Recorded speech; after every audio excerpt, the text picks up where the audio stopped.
यानी रूस को कीव पर कब्जा करने से रोकने के लिए यूक्रेन की सेना और आम लोग भी कोई कोर कसर नहीं छोड़ रहे हैं, मगर रूस अपने हवाई हमलों के जरिए कीव के आसपास छोटे छोटे शहरों को टारगेट कर रहा है और अब खबर है कि 24 से 28 घंटे के अंदर उसकी फौज कीव पर कभी भी कब्जा कर सकती है, जिसे रोकने के लिए यूक्रेन ने भी पूरी ताकत झोंक दी और उसने अपनी इस कार्रवाई के कुछ वीडियो भी जारी किए।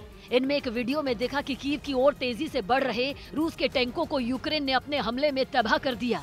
ये हमले इतने सटीक थे कि रूस की फौज को संभलने का मौका तक नहीं मिला और देखते ही देखते उसके कुछ टैंकों के परखच्चे उड़ गए, तो वहीं कुछ आग की भीषण लपटों में घिरे नजर आए। रूसी सेना के इस काफिले में शामिल कुछ टैंकों ने यूक्रेन की इस कार्रवाई से बचने की कोशिश की, मगर उनकी ये कोशिश नाकाफी साबित हुई। इसी तरह एक दूसरे वीडियो में भी यूक्रेन ने हवाई हमले के जरिए रूस के कुछ टैंकों को भारी नुकसान पहुंचाने के सबूत पेश किए और उसने ये दावा भी किया कि इस हवाई हमले में रूस के कई सैनिक मारे गए। राजधानी कीव पर कब्जे के लिए रूस की सेना बीते कई दिनों से आगे बढ़ने की कोशिश कर रही है, मगर यूक्रेन की फौज गुरिल्ला वॉर रणनीति के तहत रूसी सेना पर ताबड़तोड़ हमले कर रही है ताकि कीव को रूस के कब्जे से बचाया जा सके। एक दिन पहले ही कीव पर कब्जे के लिए भेजे गए 64 किलोमीटर लंबे रूसी सेना के दस्ते की रणनीति यहां पर बदल गई और वो कीव के पास के छोटे छोटे शहरों में फैल गया। लेकिन अब ब्रिटेन के खुफिया विभाग ने रूस के इस 64 किलोमीटर लंबे काफिले पर नया दावा किया और यह बताया कि पुतिन की पलटन राजधानी कीव से 25 किलोमीटर दूर है, जिसे रोकने के लिए यूक्रेन की फौज पूरी मुस्तैदी से डटी है। लेकिन रूस ने भी यूक्रेन को धूल चटाने के लिए कीव के आसपास के शहरों पर अपने हवाई हमले और तेज कर दिए, जिसकी कुछ तस्वीरें भी सामने आईं। इनमें एक तस्वीर में देखा कि यूक्रेन के एक हथियार डिपो पर रूस ने 6 मिसाइलें दागी, जिससे वहां भीषण आग लग गई। इसकी सूचना मिलते ही फायर ब्रिगेड की टीम मौके पर पहुंची और आग बुझाने में जुट गई।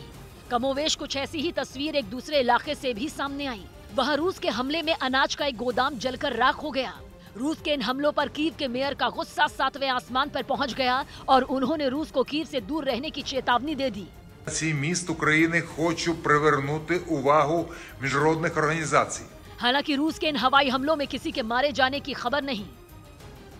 उधर यूक्रेन के विदेश मंत्री ने रूसी फौज पर 70 से ज्यादा बच्चों को मारने का आरोप लगाया। 17 दिनों से जारी युद्ध में पुतिन की फौज यूक्रेन के अलग अलग शहरों पर मिसाइलों और बमों से हमला कर रही है, जिसकी कई तस्वीरें सामने आ चुकी हैं, जिनमें युद्ध से हो रही तबाही की कई निशानियां दिखाई दी। अस्पताल, स्कूल, बड़ी बड़ी इमारतें मलबे में तब्दील हो गईं। इन हमलों में कई लोगों के मारे जाने की भी खबर है।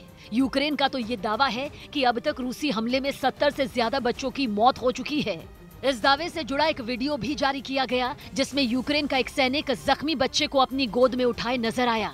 इसके बाद उसने बच्चे को मेडिकल टीम के एक सदस्य को सौंप दिया। बच्चे को आनन फानन में एम्बुलेंस में शिफ्ट किया गया। आरोप है कि रूसी सैनिकों के हमले में बच्चा घायल हुआ था। यूक्रेन की सेना ने रूसी हमले में तबाह हुए खार्किव के एक इलाके का एक और वीडियो जारी किया, जिसमें एक घर आग की लपटों में घिरा दिखाई दिया और चारों तरफ सिर्फ धुएं का गुब्बार नजर आया। यही नहीं, कुछ घर तो पूरी तरह से जले हुए दिखे।